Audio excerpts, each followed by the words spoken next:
Praise the lord. హల్లెలూయా. ప్రభునందు ప్రియదేవుని పిల్లారా, నేటి వాక్య ధ్యానము కొరకు మిమ్మల్ని ప్రేమతో ఆహ్వానిస్తూ ఉన్నాను. నేటి వాక్య ధ్యానముగా 56వ కీర్తన 8వ వచనం నుండి దేవుని లేఖనాన్ని చదువుకుని ధ్యానం చేసుకుందాం. నా సంచారములను నీవు లెక్కించి ఉన్నావు, నా కన్నీళ్లు నీ బుడ్డిలో ఉంచబడి ఉన్నవి, అవి నీ కవెలలో కనబడును గదా.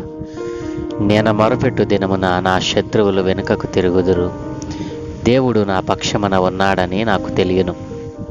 దేవుని బట్టి నేను ఆయన వాక్యమును కీర్తించెదను, యెహోవాను బట్టి ఆయన వాక్యమును కీర్తించెదను. నేను దేవుని యందు నమ్మిక ఉంచి ఉన్నాను, నేను భయపడను. నరులు నన్నేమి చేయగలరు? దేవా, నీవు మరణములో నుండి నా ప్రాణమును తప్పించి ఉన్నావు. నేను జీవపు వెలుగులో దేవుని సన్నిధిని సంచరించినట్లు జారిపడకుండా నీవు నా పాదములను తప్పించి ఉన్నావు. నేను నీకు మొక్కుకొని ఉన్నాను, నేను నీకు స్తుతి యాగములను అర్పించెదను. ఆమేన్. ప్రభునందు ప్రియదేవుని పిల్లారా, చదువుకున్న లేఖ నిమిత్తమై ప్రార్థన చేద్దాం. సకల ఆశీర్వాదములకు కారణభూతుడైన దేవా, సర్వాధికారి, సర్వోన్నతుడా, పరిశుద్ధుడా, ఈ ఉదయ కాలమున మీ దివ్యమైన లేఖనాలను ధ్యానం చేయడానికి మీరు మాకు ఇచ్చిన ఈ మంచి సమయాన్ని బట్టి మీకు వందనాలు నాయనా. ఈ దినాన్న మేము చదువుకున్న ఈ లేఖన భాగాన్ని మా కొరకు దీవించండి. ఈ లేఖన భాగంలో నుండి కొన్ని ఆత్మీయ పాఠాలు మీరే మాకు బోధించి నేర్పించమని యేసయ్య నామమును అడుగుచున్నాము తండ్రి. ఆమేన్. ప్రభువునందు ప్రియదేవుని పిల్లారా, చుట్టూ శత్రు సమూహాలు, మరి ఎటు చూసినా భయము ఆవరించిన సమయాన భక్తుడైన దావీదు ఏ రీతిగా ప్రార్థన చేశాడు,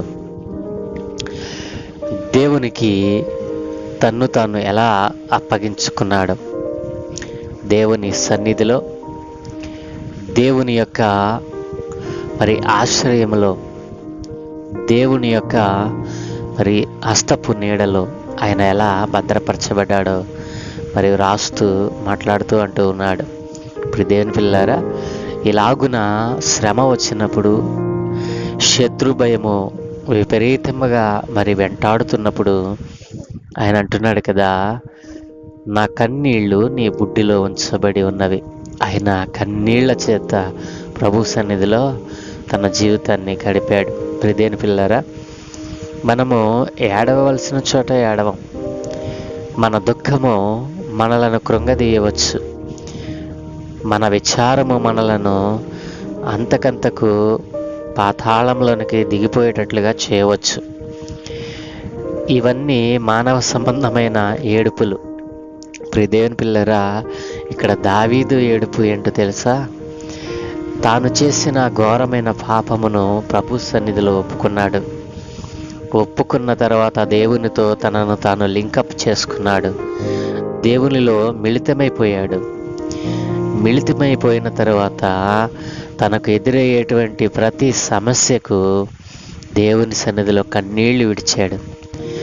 దేవుని సన్నిధిలో తన్ను తాను తగ్గించుకున్నాడు. దేవుని సన్నిధిలో మరి దేవునికి మొరపెట్టుటలో ఆయన ఎంతో ముందున్నాడు. ప్రియదేవుని పిల్లారా, మరి చుట్టూ శత్రు భయము, మరణ భయము ఆవరించినప్పుడు, మరి వ్యాధులు భయంకరమైన మరి తోడేళ్ళు లాగా మరి పట్టి పీడిస్తున్నప్పుడు సమయంలో కూడా ఏ విధమైనటువంటి భయం లేకుండా ఆయన దేవుని సన్నిధిలో గడిపాడు. దేవునితో అంటుకట్టబడ్డాడు.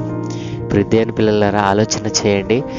8వ వచనంలో అంటున్నాడు కదా, నా సంచారములను నీవు లెక్కించి ఉన్నావు, నా కన్నీళ్లు నీ బుడ్డులో ఉంచబడి ఉన్నవి, అవి నీ కవిలలో కనబడును కదా అంటున్నాడు. ప్రియదేవుని పిల్లారా, దేవుడు తన ప్రజల కన్నీళ్లను,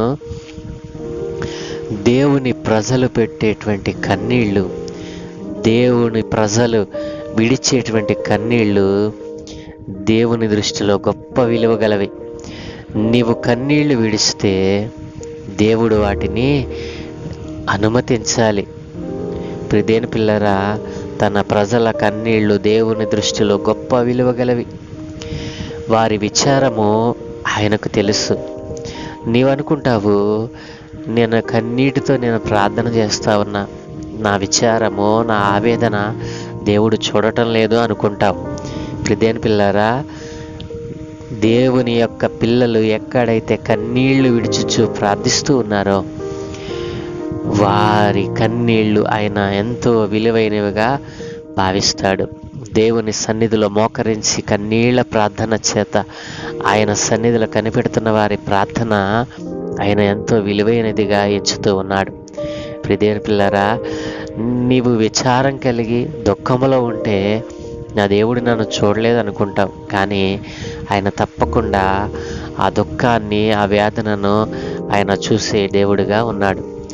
వారి కన్నీళ్లను ఆయన చూస్తాడు. ప్రియమైన పిల్లరా, మరి ఉదాహరణకు మనం చూసుకున్నట్లయితే దేవుని ప్రజలైన ఇశ్రాయేలు జనాంగం మరి 17 మందిగా ఐగుప్తు దేశానికి వెళ్ళినప్పుడు, కొద్ది మందిగా ఐగుప్తు దేశానికి వెళ్ళినప్పుడు అక్కడ దేవుడు వారిని గొప్ప జనాంగంగా తయారు చేశాడు.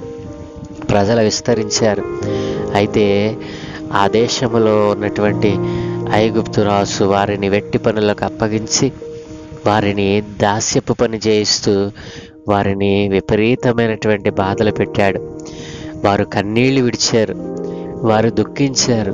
మమ్మలను ఈ వెట్టి పనుల నుండి, ఈ వేదనకరమైన పరిస్థితుల నుండి మమ్మలను విడిపించవా దేవా అని వారు పెట్టిన మొరను ఆయన విన్నాడు. ప్రియమైన పిల్లారా, నిర్గమకాండము 2వ అధ్యాయము 23వ వచనంలో మనం చూసినట్లయితే ఇశ్రాయేలీయులు తాము చేయుచున్న వెట్టి పనులను బట్టి నిట్టూర్పులు విడుచుచు మొరపెట్టుచుండగా తమ వెట్టి పనులను బట్టి వారు పెట్టిన మొర దేవుని యొద్దకు చేరెను. హల్లెలూయా. ప్రియమైన పిల్లలారా, తన పిల్లలైన వారు కన్నీళ్లు విడిచి ప్రార్థించినప్పుడు తప్పకుండా ఆయన ఆలకిస్తాడు. దేవుడు తన పిల్లల కన్నీళ్లను పట్టించుకున్నంతగా మరి ఏ తల్లి తన పిల్ల కన్నీళ్లను, ఏడుపును ఎప్పుడు కూడా పట్టించుకున్న దాఖలాలు మనకు ఎక్కడ కనబడవండి. ప్రియమైన పిల్లరా, మన తల్లిదండ్రులు మనం ఏడిస్తే పట్టించుకుంటారేమో కానీ ఒక్కసారి పట్టించుకుంటారు, 2 సార్లు పట్టించుకుంటారు, తర్వాత వారు కోపగిస్తారు. అస్తమానం ఏడుస్తున్నటువంటి పిల్లని ఎంతగా సముదాయిస్తాడు.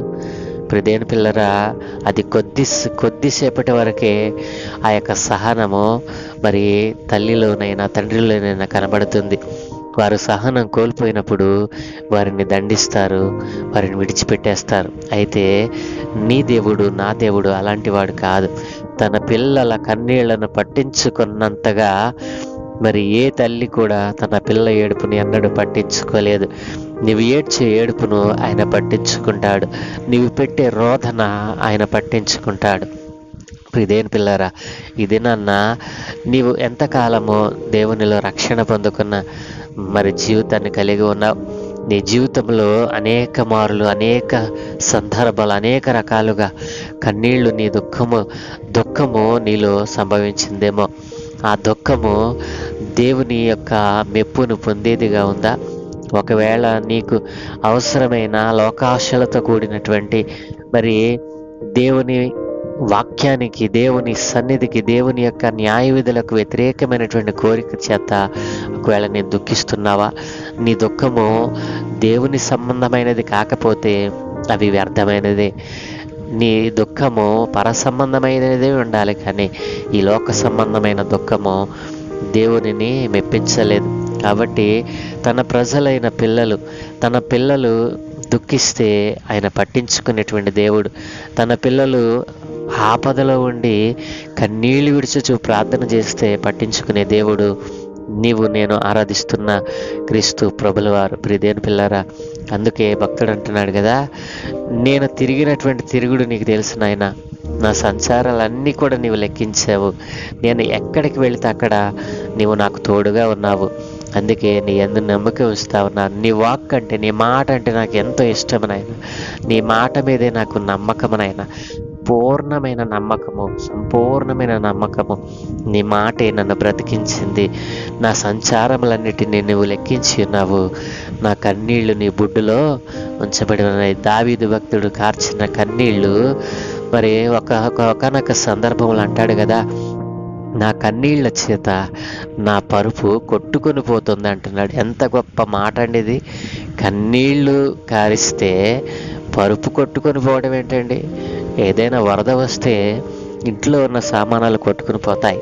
ఇప్పుడు దేని పిల్లలు ఎంత మరి గూఢార్థముతో కూడినటువంటి మాట మరి దావీదు భక్తుడు అనగలిగాడు. ఇప్పుడు దేని పిల్లరా అంటే అంత మరి గొప్పగా దేవుని సన్నిధిలో కన్నీరు విడిచాడు. తన పాపాన్ని కడిగి వేసుకున్నాడండి. కన్నీళ్ల చేత తన పాపపు మరకను చెరిపి వేసుకున్నాడు. ఈ దినాన నీ కన్నీళ్లు ఎలాంటివి?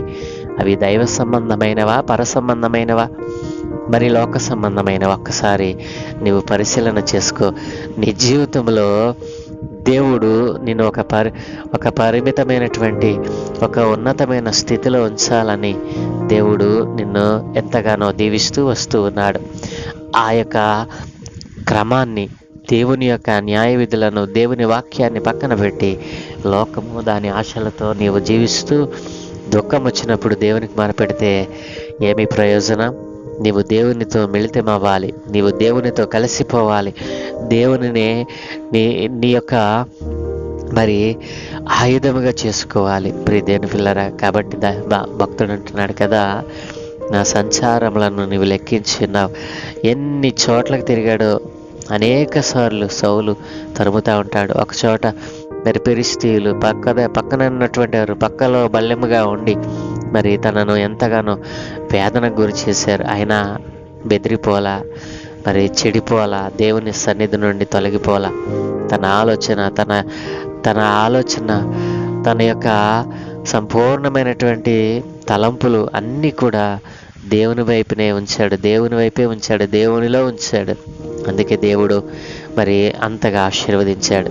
నీ కన్నీళ్ళు దేవుడు చూడాలి అనంటే, నీ కన్నీళ్ళు దేవుని సన్నిధిలో కనబడాలి అనంటే, నీవు కార్చిన కన్నీళ్ళు ఆయన బుడ్డులో దాచబడాలి అనంటే, నీవు దావీదు భక్తుడు చేసినటువంటి ఆ పరిపూర్ణమైనటువంటి దేవునితో మిళితమైపోయినంతగా, దేవునిలో కలిసిపోయినంతగా నీ భక్తిని, విశ్వాసతను పెంపొందింపు చేసుకోవాలి. దేవుడు ఈ దినాన మీకు అలాంటి జీవితాన్ని, అలాంటి ఆలోచనను పుట్టించునుగాక. ప్రార్థన. దయగలిగిన తండ్రి, కృప కలిగిన దేవ, ఈ ఉదయ కాలమున భక్తుని జీవితంలో నుండి కొన్ని ఆత్మీయ పాఠాలు నేర్చుకోవడానికి కృప చూపారు. అవును దేవా, నైనా నీ భక్తుడు నైనా కన్నీళ్ళు విడిస్తే తన పరుపు కొట్టుకొని పోయేంతగా మరి నీ యొద్ద ఆయన కన్నీళ్ళు విడిచాడు. అలాంటి భక్తి, విశ్వాస్యత ఈ దినాన్న నీ పిల్లలైన వారిలో లేదు నాయన. ఇశ్రాయేలు జనాంగం వెట్టి పనులు చేస్తూ నాయన పెట్టిన మొరను మీరు విన్నారు అయా. మరణకరమైన రోగము కలిగినప్పుడు హిజ్కియా గోడ వైపు తిరిగి కార్చిన కన్నీళ్లు మీరు చూశారు నాయన.